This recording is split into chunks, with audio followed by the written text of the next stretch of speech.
Hola, bienvenidos una vez más. Estamos llegando a la quinta y última semana de la serie que hemos llamado El Código Sinaí. Durante las últimas semanas hemos estado hablando acerca de los 10 mandamientos y este código que podemos encontrar en el segundo libro de la Biblia, en Éxodo. Y venimos hablando de cómo el Señor no dio un conjunto de leyes para que las personas pudieran tener una relación con Él, sino que era lo contrario. De hecho, las últimas semanas hemos venido repitiendo una frase que resume el concepto que hemos tratado de enseñar. Y dice así: los mandamientos no son una condición para una relación. Los mandamientos son una confirmación de que ya hay una relación. Ahora, vimos la semana pasada que Dios le dice al pueblo de Israel que ellos son su pueblo, que ellos son hijos de Dios. Y estos personajes, este pueblo, todo lo que había tenido que hacer era dar un paso de fe. Y vimos la semana pasada que lo que habían hecho era un acto muy sencillo. Todo lo que habían hecho, como vimos en una fotografía, era pintar con sangre el dintel de sus puertas. Ese había sido su paso de fe. Y era todo lo que habían tenido que hacer para poder ser llamados el pueblo de Dios, o hijos de Dios, como el Señor lo llama. Esto es algo que separa completamente el cristianismo de todas las religiones. Cuando usted ve cualquier otra religión, siempre hay un conjunto de reglas, parece un club que tuviera que cumplir un grupo de reglas para poder ingresar. El cristianismo tiene esta particularidad que es lo que la hace diferente a cualquier otra religión que usted pueda conocer. La diferencia es esta, que para Dios las relaciones siempre van a preceder a las reglas. Siempre viene la relación y después las reglas. Así es con Dios. Y eso es lo que marca la diferencia, en especial con respecto al cristianismo.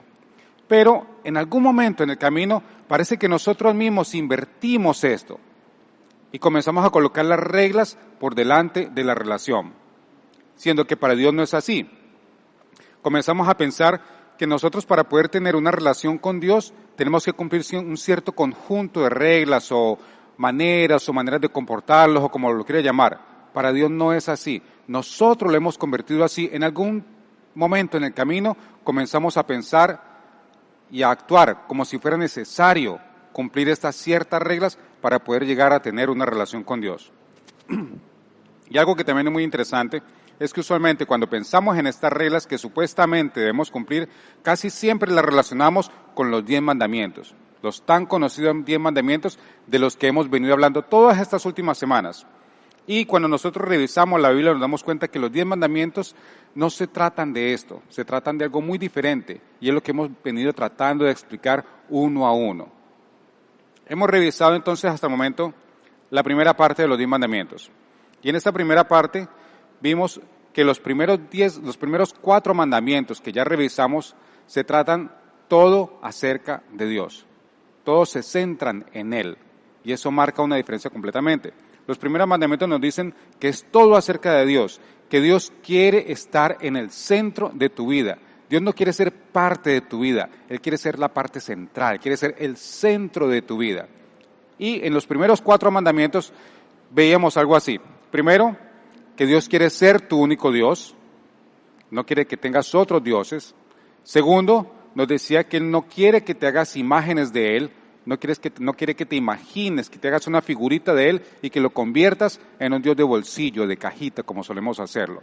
Tercero, decíamos que Él no quiere que nosotros hagamos mal uso de su nombre, que no usemos el nombre de Dios para embeberlo, incluirlo, involucrarlo en cosas que no tienen nada que ver con Él. Y por último, veíamos la semana pasada que Dios quiere que le dediquemos por lo menos un día a la semana para recordar nuestra dependencia absoluta de Él. De manera que esto es lo que hemos visto hasta el momento. Ahora, usualmente, cuando nosotros le preguntamos a la gente acerca de los 10 mandamientos, la mayoría lo conoce, pero casi nadie comienza por cualquiera de esos 4. Casi siempre comienzan por el 5º, el 6º, no matar, no robar, que son los más conocidos. Pero la parte interesante de esto es que estos 4 primeros mandamientos forman el patrón, dan un patrón para poder continuar con el resto. Son los que nos dan un puntapié para poder comenzar, establecen el patrón. Y Dios sabe que si nosotros realmente aprendemos el significado y aprendemos a aplicar esos 4 primeros mandamientos, en el momento que nosotros lleguemos a los demás mandamientos, que son los que vamos a ver el día de hoy, se nos va a hacer mucho más sencillo. Si entendemos y logramos aplicar esos 4 primeros, el resto van a ser mucho más sencillos de manejar y de aplicar. Ahora, justo aquí, en el medio de los 10 mandamientos, antes de que lleguemos al 5º, el Señor viene hablando acerca de Él. Y justo aquí, en la mitad, hace un giro completo. Y ya no se trata de hablar acerca de Él. Si en los primeros 4 hablábamos acerca de honrarlo a Dios, en el 5º mandamiento comienza a hablar acerca de honrar a los demás. Hace un giro completo, cambia completamente la película. Y nos comienza a hablar acerca del valor de las personas. Ya no estamos hablando de honrar a Dios, ahora comenzamos a hablar acerca del valor de las personas. El resto de los mandamientos son acerca de honrar a aquellos que te rodean, honrar a quienes te rodean. Y lo interesante es que cuando nosotros comenzamos a aplicarlo de esta manera, elevamos el estatus de las personas, elevamos el estatus de todos. Cambia completamente la figura. Ahora, estos mandamientos fueron dados más o menos unos 1300 o 1400 años antes de que Jesús estuviera con nosotros. Y desde entonces se comienza a establecer este parámetro en el que comenzamos a elevar el estatus de la gente, comenzamos a cambiar la manera como debemos ver a las demás personas. Lo que hace únicas justamente estas leyes, este conjunto de leyes, es que Dios se las da al pueblo y les dice que deben obedecerlas y que deben ver a Dios como su autoridad y como el dador de la ley. Que todo lo que tenían que hacer para guiarse era reconocer a Dios como su dador de leyes. Solamente eso. No debían tener ni un rey, ni un profeta a quien obedecer, ni nada más. Todo lo que tenían que hacer era obedecer la ley que Él les estaba dando y reconocerlo a Él como el dador de esta ley. Y lo interesante de esta ley, y es lo que la hace tan particular, y más particular aún si nosotros vemos el contexto histórico, social, cultural, el momento histórico en el que el Señor les da estas leyes, es que en este momento de la historia nunca se había hecho algo así. No existía una ley que permitía que todas las personas se vieran por igual, que permitiera que las personas se vieran elevado en su estatus social, en el que todos debían obedecer un mismo conjunto de leyes sin excepción alguna. Nadie estaba por encima de esta ley, ni el rey, ni el más poderoso, ni el más rico, ni el de mejor cuna. Todos debían obedecer este conjunto de leyes. Y esto nunca se había visto antes. En la historia antigua jamás hay un conjunto de leyes, nunca vamos a poder encontrar un conjunto de leyes en el que esto se diera. Nunca habíamos visto que Dios les diera una ley, que todos deberían obedecerla, que nadie estaba por encima de esa ley y que además eleva el estatus de todos. Ahora, la parte que nosotros debemos rescatar de esto es que cuando Dios le da estas leyes al pueblo de Israel, en este conjunto de leyes Dios incluye, o podemos ver, el sistema de valores de Dios. Están embebidos en las leyes. Habíamos dicho en una ocasión anterior que cuando nosotros queremos conocer a una persona, todo lo que necesitamos ver son las reglas que esta persona sigue o que trata de inmiscuir en otras personas. Eso nos habla mucho acerca de la persona. E igual ocurre con Dios. Cuando nosotros vemos las leyes que el Señor le da al pueblo de Israel y que nos da a nosotros, eso nos habla acerca de Dios. Y en las leyes que Dios dejó plasmadas para el pueblo de Israel, podemos conocer más acerca del carácter de Dios, más acerca del conjunto de valores de Dios. Desde un comienzo el Señor nos dice que todo hombre y toda mujer, sin importar su raza, sin importar su posición, sin importar nada, son iguales a los ojos de Dios, que han sido hechos a su imagen y que por lo tanto tienen derechos. Hombre, mujer, niño, esclavo, el que sea, a los ojos de Dios son iguales y por lo tanto tienen derechos. Y hasta el momento era algo que nunca se había visto. De hecho, si nosotros revisamos la historia de la cultura antigua, nos podemos dar cuenta de que en las culturas antiguas, en las civilizaciones antiguas, ocurría todo lo contrario. Y igual ocurre hoy, lamentablemente. El que tiene poder es el que pone las reglas.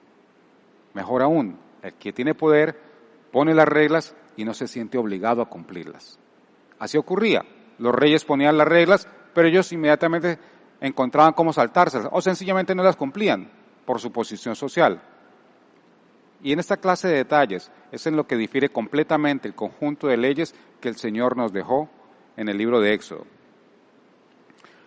Ahora, otra de las cosas interesantes es que cuando los israelitas recibieron este conjunto de leyes, era algo tan difícil de comprender, algo tan difícil de creer, que no debían tener rey, que no debían tener un sacerdote o un profeta al cual tenían que obedecer, sino sujetarse solamente a estas leyes, que este pueblo con el tiempo, cuando llegaron a crecer, cuando llegaron a ser una nación más grande, comenzaron a ver a las naciones vecinas y veían que las naciones vecinas tenían reyes y a ellos se les ocurre que ellos también quieren un rey. Y comienzan a pedirle a Dios que les dé un rey, que les dé un rey, que les dé un rey. Ahora, eso no era lo que quería Dios. Lo que Dios quería es que cuando las demás naciones los vieran a ellos, pudieran ver que ellos no tenían rey justamente, que no seguían a nadie, que todo lo que tienen era un Dios dador de leyes y un conjunto de leyes que ellos obedecían. Ellos debían ser testimonio para las demás naciones, no lo que ellos querían, tener un rey a quien seguir. Y Dios quería evitarles eso, y tenía sus razones para evitarlo. El pueblo igual insiste en que quiere tener un rey, y Dios les advierte que no les conviene tener un rey, porque si les daba un rey como ellos querían, juntamente con el rey, venían algunas cosas que siempre vienen con los poderosos y con los reyes. Iba a venir la corrupción, iba a venir el abuso de poder, y todas esas cositas que vienen junto con las personas cuando están en una posición de extremo poder. Y Dios quería evitarles eso. Ahora, lo más increíble de este conjunto de leyes es que a pesar de ser idóneos, de ser dados por Dios, este conjunto de leyes estuvo inactivo hasta más o menos el siglo XVIII de nuestra era, cuando recién se revisaron y comenzaron a ser adoptadas por naciones que ya no eran guiadas por reyes o grupos de poder o personas de poder, sino que en su constitución o en sus propias leyes incluían el reconocimiento de un Dios dador de leyes, un Dios que veía a todas las personas al mismo nivel, a todas las personas como hechas a su imagen y semejanza. Y lo interesante es que en estas naciones, donde se reconoce a Dios como un dador de ley, el estatus de todas las personas se ve elevado. Y por el contrario, en aquellas naciones donde no se reconoce a Dios como un dador de leyes, es donde nosotros podemos ver más violaciones a los derechos humanos. Revise la historia de ciertos países que usted seguramente conoce y va a ver la gran diferencia, que en aquellos países donde reconocen a Dios, el estatus de las personas se ve elevado. Y en aquellas personas donde no se reconoce a Dios, es donde más violaciones de derechos humanos podemos encontrar. Ahora, esto ocurre simple y sencillamente porque en toda nación, en todo lugar, donde el que impone las leyes es un rey, una reina, una persona de poder o un grupo de personas de cierto poder, estas mismas personas que ponen las leyes se sienten en la libertad de quebrantarlas, porque ellos son las que las ponen, ellos son los mismos que las establecen. Y el mejor ejemplo que nosotros podemos encontrar de esta ruptura o quebrantamiento de leyes lo encontramos en nuestras casas. En su casa seguramente usted tiene leyes con sus hijos, con su familia, donde todos podemos estar de acuerdo en que respetes a tus padres, en que no llegues a tales horas, etc. Pero también tenemos un conjunto de leyes en casa que nosotros nos inventamos. Por ejemplo, no puedes tomar leche del cartón de la nevera. O no puedes sacar jugo y tomar a pico de botella. Esas son leyes que hay en nuestra casa. Pero nosotros nos sentimos en la libertad de quebrantar esas leyes, porque nosotros las pusimos. Y cuando quebrantamos esas leyes, no sentimos esa culpa de ir a pedirle perdón a Dios. Nos sentimos cómodos rompiendo esas leyes cuando nosotros las establecemos. Y no tenemos que pedirle perdón a Dios. Es mi ley, yo la puse, ¿por qué le voy a pedir perdón a Dios? Pero cuando hablamos de la ley de Dios, todos somos responsables. Desde un inicio, cuando Dios le dio la ley a Israel, incluso Moisés era responsable ante esa ley. Nadie era exento. Para todos era exactamente lo mismo. Pero en nuestra cultura moderna, vemos cuando nosotros revisamos la ley, revisamos el Éxodo, el Levítico, la ley que está allí, la Constitución que le dio el Señor al pueblo de Israel, cuando revisamos eso más detalladamente, y estoy hablando más allá de los 10 mandamientos, cuando revisamos el resto de la ley y vemos cosas específicas, vemos que hay cosas que de pronto nos parece que ya no se aplican al mundo moderno. Pero el valor de los mandamientos no es per se por la ley o por aquellas cosas que no se apliquen. El valor de los mandamientos es el reconocer a un Dios dador de leyes, a un Dios dador de leyes delante de quien todos los hombres y mujeres somos responsables, sin excepción. Volviendo a nuestra historia, cuando Israel, después de tanto insistir que querían un rey, y no hacer caso a la advertencia del Señor, el Señor finalmente les da el rey que tanto han pedido. Y tal como lo había dicho el Señor, estos reyes, en cuanto llegaron al poder, asumieron que la ley no era para ellos, que podían quebrantarla. De manera que llevaron a la nación de problema en problema, una y otra vez, incontables veces. Lo que Dios estaba estableciendo con el modelo que les estaba dando de leyes era algo totalmente único, algo que nunca antes se había visto, algo tan fuera de lugar que si usted se tomara la molestia, no importa si cree o no cree en la Biblia, pero si usted se toma la molestia de revisar este conjunto de leyes y revisa detalladamente los 10 mandamientos, este conjunto de leyes, se va a dar cuenta de que si lo ponemos en el contexto histórico y cultural en que fueron entregados, nadie pudo haberse inventado esto. Son un regalo de Dios. Son un regalo de Dios para el pueblo, donde les dice que si tan solo lo reconocen a Él como el Dios dador de leyes, el estatus de todo el mundo iba a ser elevado. La vida de todas las personas iba a ser mejor. Si tan solo lo reconocían a Él como el dador de leyes. Y lo que les está enseñando es algo muy simple. Les está tratando de enseñar a tratar a todas las personas con dignidad. Algo que ellos no conocían. Porque recuerde que ellos vienen de 400 años de ser esclavos y no conocían nada más. Y ahora el Señor quiere que ellos aprendan y que les quede bien grabado que deben ser tratados y que deben tratar a los demás con dignidad, como lo que son, creados a imagen y semejanza del Señor.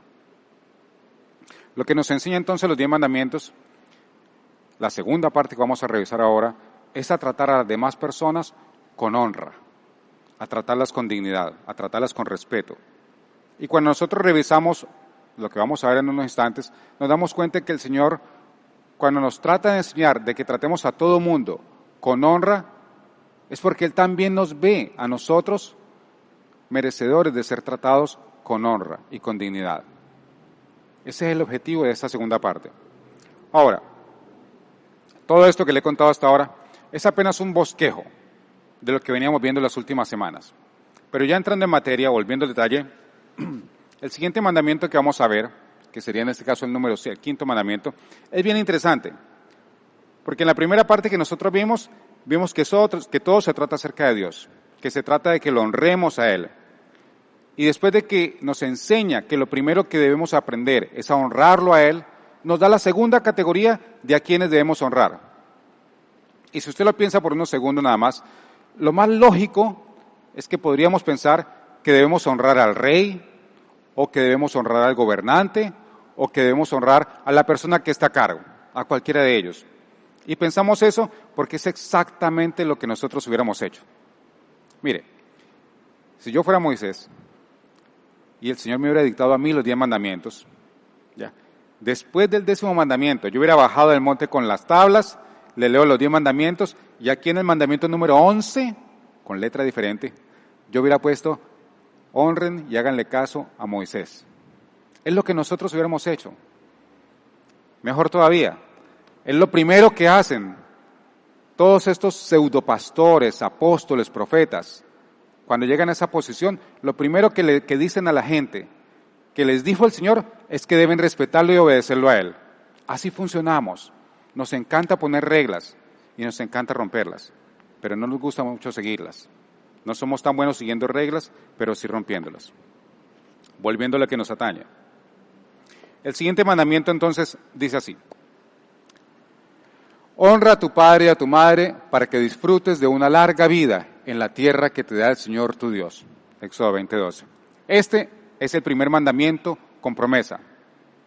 Y justo aquí en la mitad, cuando el Señor está dando ese giro de a quién debemos honrar, después de que nos enseña de que lo honremos a Él, Él nos dice que las primeras personas que debemos honrar es a padre y madre.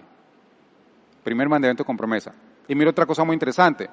La segunda parte del versículo dice que debemos honrarlos para que disfrutemos de una larga vida en la tierra que el Señor, tu Dios, te va a dar. Pero no se olvide que ellos están en el desierto. Ellos son un pueblo que no tiene tierra. Pero desde ya el Señor les está diciendo que las primeras personas que deben honrar son a padre y madre, para que disfruten de la tierra que Él les va a dar. En otras palabras, lo que les está diciendo el Señor es, como te vaya con tu familia, así mismo será con toda la nación. Y esto me recuerda hace algunos años atrás, aquí en la iglesia, cuando por primera vez nosotros celebramos el mes de la familia. Si usted no ha venido y nos ha acompañado aquí en presencia, nosotros cada año tenemos un mes que lo dedicamos a celebrar la familia. Y lo llamamos el mes de la familia. Y el primer año que nosotros hicimos esta celebración, nosotros llegamos y utilizamos este eslogan. Si la familia se rinde, la sociedad colapsa. ¿Por qué? Porque nosotros somos unos firmes creyentes de que lo más importante para Dios, después de que lo honremos a Él, es que honremos nuestra familia. Nosotros llegamos a entender, y es algo que el Señor nos viene enseñando desde hace más de 3,000 años, que el núcleo de la sociedad es la familia. Lo primero es honrar a padre y a madre. Y el Señor les está tratando de decir, en otras palabras, que así como Él les iba a dar tierra, si no honras a tu padre y a tu madre, así mismo los puedes sacar de la tierra. Pero si lo honran, le va a ir bien en esta tierra. Ahora, con el paso del tiempo, efectivamente el pueblo de Israel, como usted conoce, porque conoce la historia, ellos llegaron a ser una gran nación, una nación grande, poderosa, con ejércitos, riquezas, una nación muy conocida. Y efectivamente, tal cual como el Señor se lo había advertido, con el paso del tiempo, cuando ya fueron esa gran nación, estas nuevas generaciones comenzaron a ver a sus padres, a su historia, al lugar donde venían, y comenzaron a pensar maneras para quebrantar este mandamiento. Y comenzaron a decir, sí, esto de adorar al Dios de mis padres y de mis abuelos estaba bien para ellos en el desierto, pero ahora nosotros somos una gran nación, de manera que eso ya no es para nosotros, ya no se aplica, eso ya no tiene sentido. Y comenzaron a romper esta regla, comenzaron a quebrantar este mandamiento e ignorar la advertencia que el Señor les había dado. Se olvidaron que el Señor les había dicho que como le fuera con su familia, así mismo le iba a ir con la nación. Olvidaron la advertencia que el Señor les había dicho. Y efectivamente, el Señor tuvo que cumplir lo que les había dicho. Y permitió que llegaran los babilonios, que llegaran los sirios, que llegaran otros pueblos y que los sacaran de la tierra. El Señor les estaba diciendo que si no honraban a padre y madre, Él les iba a quitar la tierra. Cuando ellos fueron expulsados de su tierra, estuvieron fuera de su tierra durante 70 años, hasta que por fin recapacitaron y el Señor volvió y los trajo a la tierra. El Señor les había dicho que iba a permitir que fueran sacados de su tierra. No iban a dejar de ser su pueblo, pero iban a volver a ser un pueblo sin tierra, para que recordaran de dónde el Señor los había sacado, cuando no tenían tierra.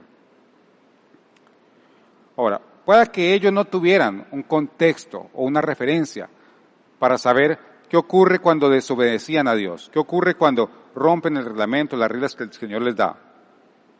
Pero nosotros sí sabemos, y el Señor nos está tratando de enseñar desde hace más de 3,000 años la importancia del núcleo familiar. Y lo hace de una manera muy sencilla. Nos dice que todo comienza por honrar a padre y madre. Este mandamiento es tan significativo que el Señor lo puso aquí, justo en medio. Después de honrarlo a Él, cambia completamente y ahora vamos a honrar a quienes nos rodean, comenzando por casa, comenzando por padre y madre. Ahora sí, llegamos a los que todos conocemos, llegamos a la parte que usted se sabe o que ha escuchado más frecuentemente. Veamos qué dicen los siguientes mandamientos. Dice, no mates, o sea, honra el cuerpo de las demás personas, honra su físico, su integridad. Nos dice, no cometas adulterio, o sea, honra tu matrimonio y el matrimonio de aquellos que te rodean.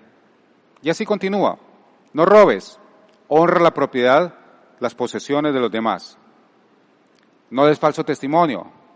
Honra la reputación de aquellos que te rodean. Se trata siempre de honrar a los demás. Siempre se trata de honrar a los demás. Y antes de llegar al último, llegamos a uno que es bien difícil, a uno que es bien particular, a uno que es tan particular que es justamente esta clase de mandamientos, esta clase de instrucciones, la que nos hace pensar que esto no se lo pudo haber inventado nadie, que esto tuvo que haberlo hecho Dios. Porque es un mandamiento que no te pueden obligar. Es un mandamiento que ni siquiera te pueden vigilar si lo estás cumpliendo o no. Es un mandamiento que podemos quebrantar fácilmente y nadie se da cuenta si lo quebrantamos o no. Mire lo que dice. No codicies la casa de tu prójimo, no codicies su esposa, no codicies su esclavo, no codicies ni su esclava, ni su buey, ni su burro, ni nada que le pertenezca a tu prójimo. Y cuando habla de codiciar, no está hablando de admirar, no está hablando de que nos quedamos mirándola como con envidia, no. La codicia es algo que va más allá. La codicia es algo que te corroe por dentro, es algo que corroe las relaciones. La codicia es cuando tú estás inconforme contigo mismo porque no tienes lo que sí tiene tu vecino. Cuando a pesar de que tienes, ves la casa del vecino y te parece más grande y la deseas. No con admiración, sino con algo que te corroe. Ves el carro que está parqueado al lado de tu vecino y ves que es más nuevo, más bonito, un mejor modelo, qué sé yo, y lo codicias. Te corroe el hecho de que él lo tenga. Esa sensación de codicia que te corroe es tan extrema que llegas al punto en que cuando esa persona, por alguna razón, llega a perder esa posesión que tú codicias, tú sientes como un fresquito por dentro. O sea, no lo dices y nadie te puede acusar de ello, pero tú sabes que lo tienes. Y el Señor nos está advirtiendo que no debemos codiciar porque esto nos va a dañar por dentro. Este es un mandamiento sobre el cual nadie te va a acusar. Nadie se da cuenta que codicias. Nadie se da cuenta que está pasando por dentro contigo. Ahora, la pregunta es, ¿por qué Dios lo pondría aquí? ¿Por qué pondría esta clase de mandamientos? Dios nos está tratando de decir algo. Y tiene mucho más sentido cuando nosotros vemos el mismo mandamiento cuando lo menciona Jesús en el Nuevo Testamento. En Mateo 5 nosotros podemos ver que Jesús lo menciona así. Ustedes han oído que se dijo, no cometas adulterio. Ya sabemos de dónde viene esta referencia, ¿verdad? La acabamos de ver. Y Jesús continúa y dice, pero yo les digo que cualquiera que mira a una mujer y la codicia, ya ha cometido adulterio en su corazón. De eso está hablando, de algo que tú sabes que tienes, de algo que tú sabes que sientes, pero no puedes ser acusado de ello. Pero Dios sí lo sabe porque Dios conoce tu corazón. Lo que te está diciendo Dios es, presta atención a lo que está ocurriendo en tu corazón. Presta mucha atención a lo que ocurre en tu corazón, a lo que estás sintiendo. En otras palabras, nosotros somos responsables ante Dios por lo que pensamos, por lo que sentimos, por lo que miramos acerca de alguien. Dios nos hace responsables de guardar nuestros pensamientos, de guardar nuestra mirada y de guardar nuestro sentir. Presta atención a lo que está ocurriendo en tu corazón. Ahora, ¿por qué el Señor pone esto justo después de los demás mandamientos? Muy sencillo. Cuando yo codicio, puedo llegar a robar. Cuando yo codicio tan intensamente, puedo llegar incluso a matar por aquello que deseo y no tengo. Es una advertencia que nos da el Señor aquí para que cuidemos lo que ocurre en nuestro corazón. En resumen, lo que nos dice el Señor con todos los mandamientos es, primero, honra a Dios, honra a quienes te rodean y presta atención a tu corazón. Presta mucha atención a lo que está ocurriendo en tu corazón. Los mandamientos no fueron dados para tener una relación con Dios.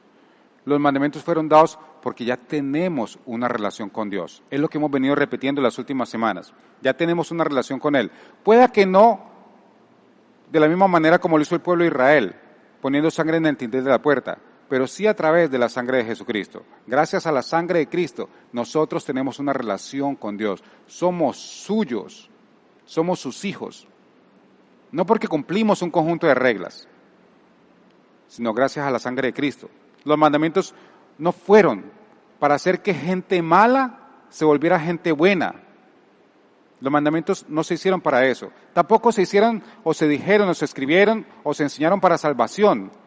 Si nosotros revisamos el libro de Éxodo, usted no va a encontrar por ningún lado que habla acerca del cielo, ni del infierno, ni de salvación. De lo que sí habla es de qué debemos hacer cuando quebrantamos esas leyes, porque Dios sabía que las íbamos a quebrantar. Y si las quebrantamos, no vamos a dejar de ser suyos, pero sí lastimamos la relación. Y vamos a sufrir las consecuencias, igual que le ocurrió a Israel, igual que le ocurrió a ellos.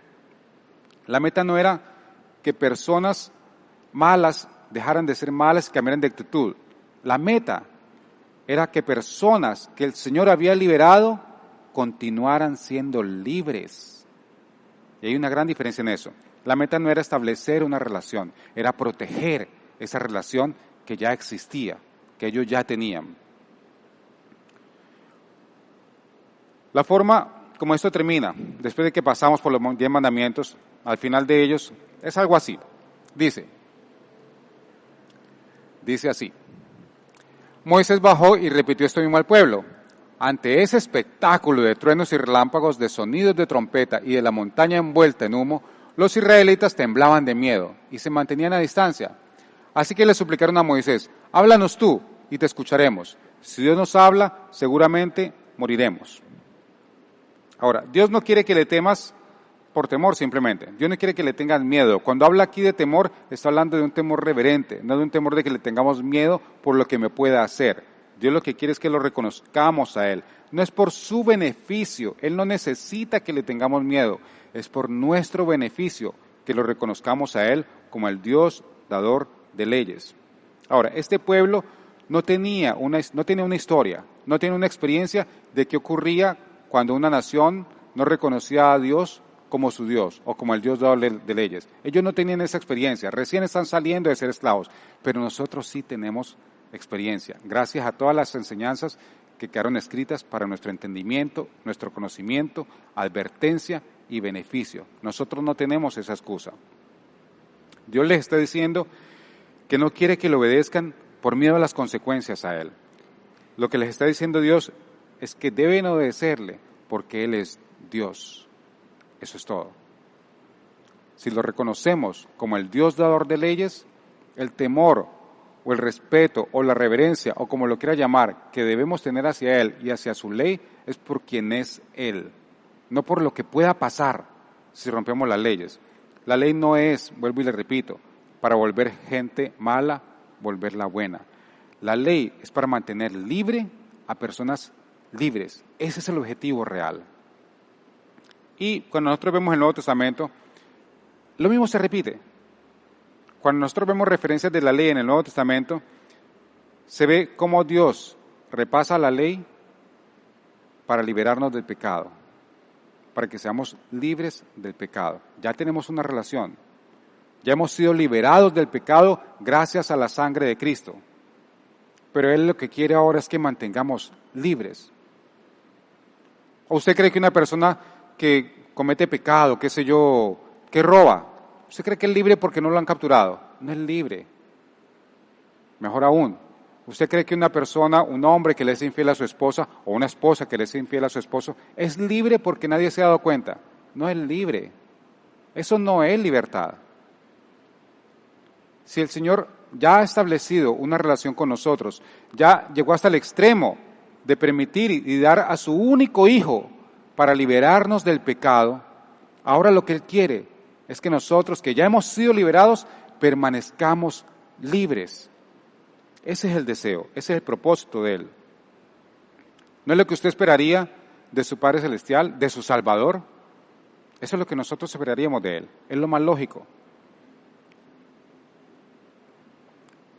Por eso es que cuando nosotros revisamos la Biblia, podemos encontrar por todos lados instrucciones y enseñanzas de cómo manejar nuestras relaciones, de cómo manejar nuestro matrimonio, de cómo educar a nuestros hijos, de cómo manejar nuestras relaciones sexuales, de cómo manejar nuestra moralidad, para que continuemos siendo libres del pecado, para que no caigamos en pecado, mejoremos nuestras relaciones y continuemos siendo libres.